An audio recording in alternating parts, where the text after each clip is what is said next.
Alhamdulillah wassalatu wassalam ala Rasulillah. Rabbi shrah li sadri wa yassir li amri wa hlul 'uqdatam yafqahu qawli, amma ba'd.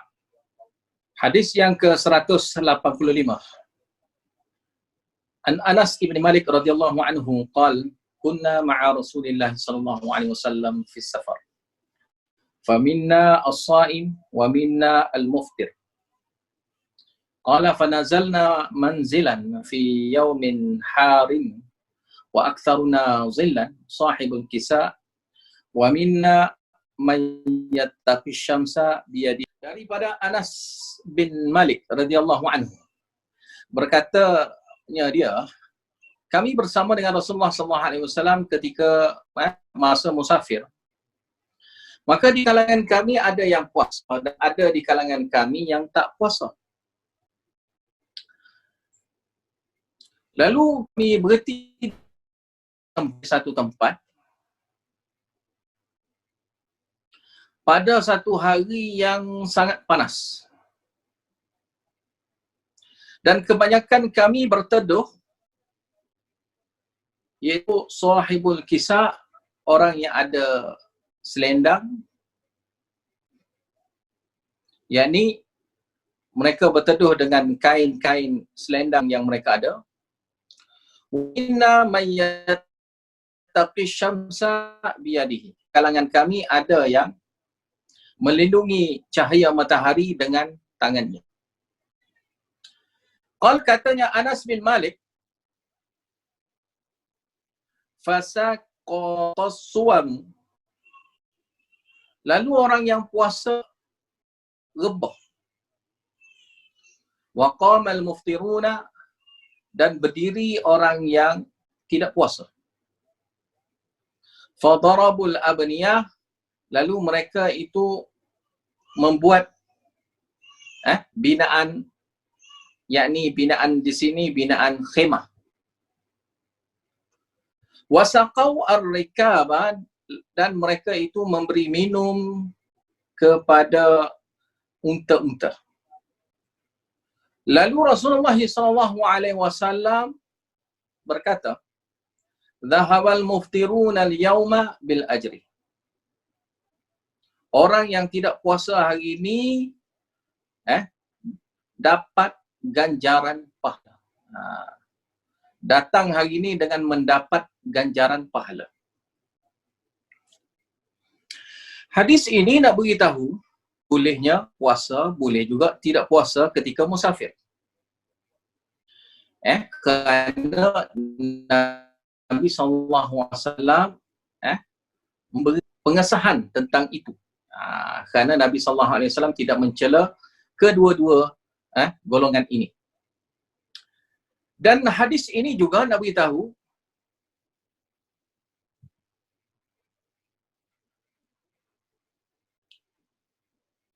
dalam keadaan susah sekalipun para sahabat ini, sahabat-sahabat Nabi,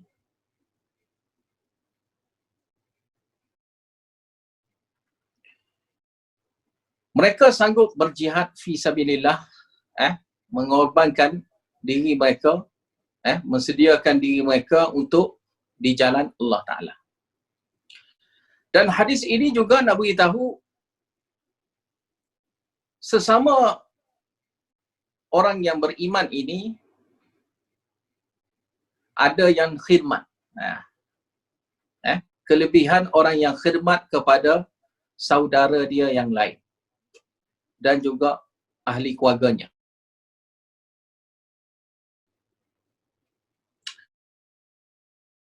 Dan hadis ini juga nak beritahu di kalangan sahabat ini sangat suka khidmat kepada orang yang susah.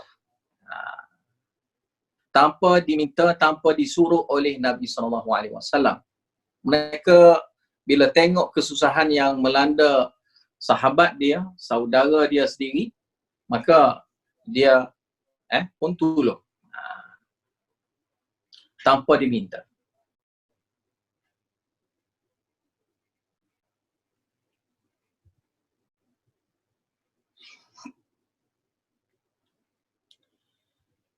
Dan daripada hadis ini secara jelas nak beritahu orang yang tidak puasa itu lebih utama. Kerana orang yang tidak puasa itu dapat menjaga masalah-masalah keperluan-keperluan ketika di dalam musafir. Nak dibandingkan dengan orang yang berpuasa yang mana biasanya akan tempuh kepayahan, kesusahan, tidak seperti mana orang yang tidak puasa.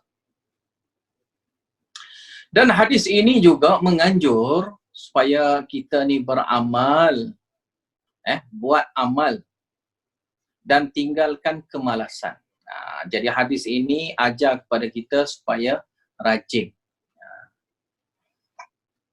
Dan rajin itu tidak menggunakan alasan puasa.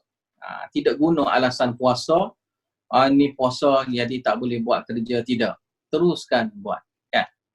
Dan manakala orang yang dalam keadaan susah untuk buat kerja ketika musafir ini, maka diberi kelonggaran kepada dia, bolehnya dia tidak puasa. Ini nak beritahu agama Islam ni agama yang mudah untuk kita amalkan. Bila dalam keadaan musafir juga, jika dipaksa kepada orang yang musafir mesti kena puasa, maka ini akan jadi kesukaran kepada setengah-setengah orang. Maka bila diberi kelonggaran-kelonggaran yang mudah sebegini, mana tidak ada alasan lagi di kalangan kita semua sekali ini yang tidak ada masalah-masalah nak pergi musafir ke apa-apa ni untuk puasa ataupun tidak puasa. Sekiranya kita rasa nak puasa, kita puasa. Sekiranya kita tidak puasa pun tidak mengapa. Tetapi dianjurkan supaya tidak puasalah. Sekiranya dapat menyusahkan kepada orang lain ataupun menyusahkan diri kita, dan juga menyebabkan kita jadi kemalasan, maka dianjurkan kepada kita meninggalkan puasa walaupun di dalam bulan Ramadan. Habis itu an Aisyah radhiyallahu anha qalat kana yakunu alayya shaum min Ramadan fama astati'u aqdiya ila daripada Aisyah, hadis yang ke-186, an Aisyah radhiyallahu anha qalat kana yakunu alayya shaum min Ramadan fama astati'u an aqdiya illa fi Sya'ban. Daripada Aisyah radhiyallahu anha berkatanya dia, aku sebenar kali dia kata menanggung puasa. Perlu aku qada puasa daripada puasa-puasa Ramadan. Mana aku ada perlu qada puasa Ramadan. Maka aku tidak mampu untuk mengqada puasa Ramadan itu melainkan pada bulan Sya'ban. Melainkan pada bulan Sya'ban.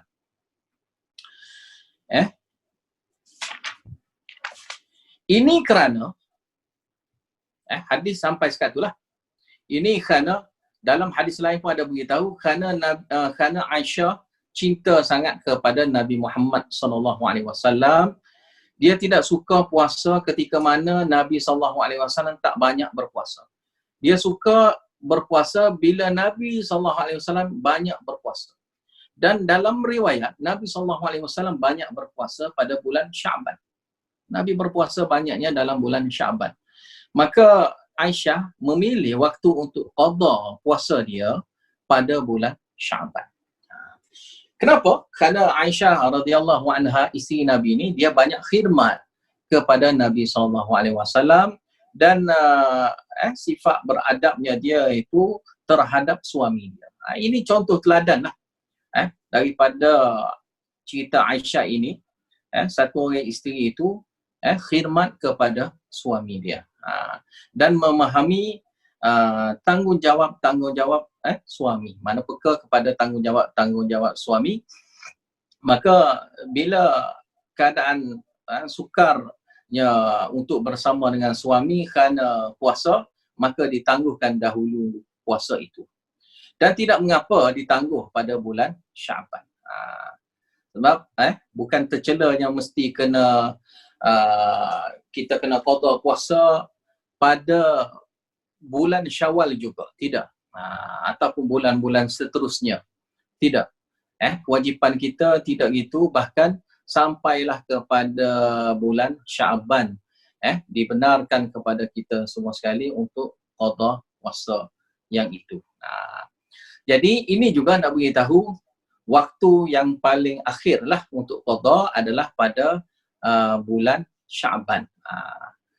Jadi sekiranya terlepas daripada Syaban ini, kira-kiranya di kalangan ulama anggap tercela lah cara perbuatan satu orang itu, sehingga kan bulan Syaban juga dia tidak mahu qada.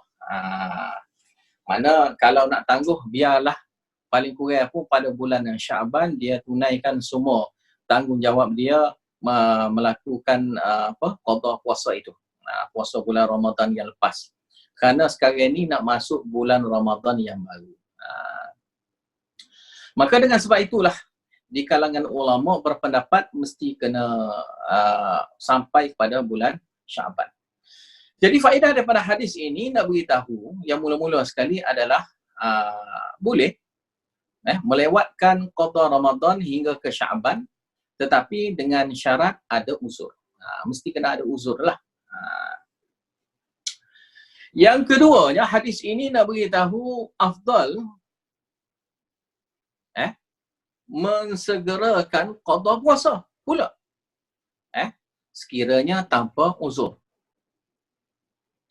Kerana Aisyah sudah memberitahu kenapa dia lewat qada, kerana adanya uzur dia, kerana khidmat kepada suami dia. Jangan pula guna alasan yang lain pada tu, mana alasan tu biarlah kukuh. Contohnya alasan sakit ke, alasan mengandung ke, alasan yang seumpama itulah, yang kira-kiranya sesuai untuk dijadikan alasan-alasan yang mana tidak mampunya satu orang itu nak melaksanakan kerana mudarat-mudarat yang ada padanya. Contoh sakit dan sebagainya. Maka itu tidak mengapalah. Kalau yang tidak ada uzur, maka yang afdal, yang utamanya adalah dia segerakan qada puasa. Segerakan ini tidaklah ditetapkan bila, tak ada. Ditetapkan oleh ulama bila-bila pun tidak ada, seperti mana daripada syariat, daripada Nabi SAW sendiri pun tidak ditetapkan mesti pada bulan-bulan tertentu. Dan begitu juga di dalam ayat Quran pun tidak ada memberitahu secara jelas waktu-waktu yang tertentu, tidak ada. Hanya disebut dalam Al-Quran fa'iddatum min ayyamin ukhar, itu saja.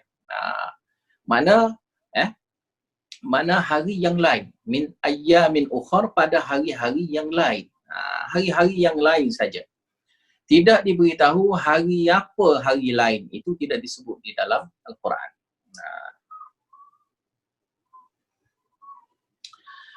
Manakala pendapat mazhab Hanabilah dalam masalah ini, ikhtilaflah ulama, adakah wajib bayar kifarah siapa-siapa yang melengahkan puasa sehingga masuk pada bulan Ramadan.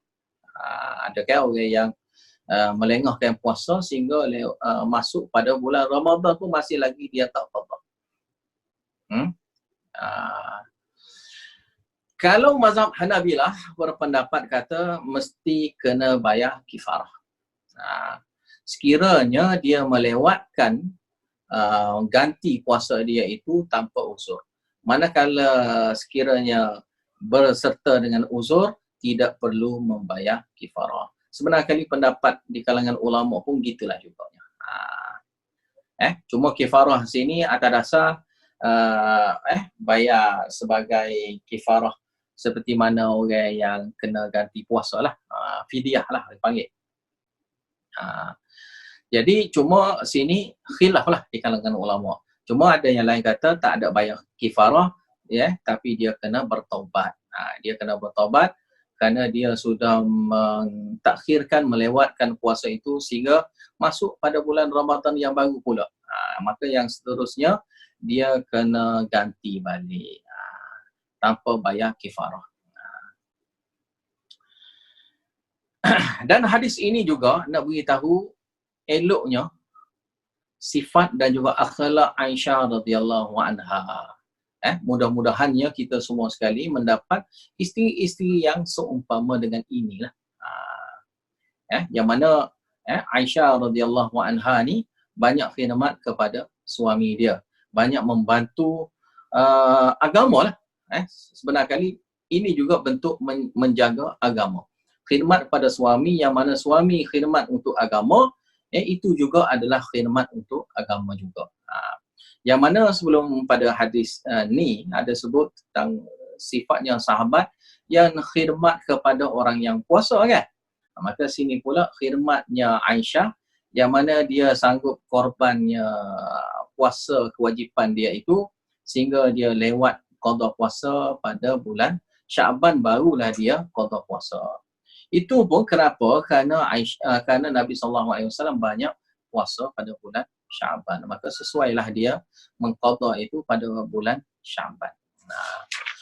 Manakala satu orang isteri itu nak qada puasa, nak qada puasa dia, yang mana dalam hadis lain ada juga beritahu perempuan bila nak puasa sunat dia kena minta izin dengan suami dia. Kalau yang tidak ada suami tak apalah, yang ada suami dia kena minta izin suami dia. Manakala puasa ganti, puasa fardu ini, dia tidak perlu tanya suami dia untuk dia qada puasa itu, tetapi dia ni kena tengok-tengok lah. Seperti mana Aisyah, seperti mana Aisyah ni, walaupun dia nak qada puasa yang wajib bagi dia qada itu, dia masih juga tengok keadaan Nabi. Maka kalau dia tak minta izin, sini kira-kira dia tak perlu minta izin. Tetapi ini nak sebut tentang akhlak baiknya Aisyah radhiyallahu anha, isteri Nabi SAW yang tercinta ini. Habis itu.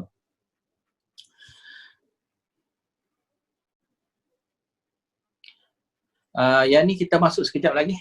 Lepas ni lah. Wallahu a'lam bishawab. Wa akhiru da'wana alhamdulillahirabbil alamin.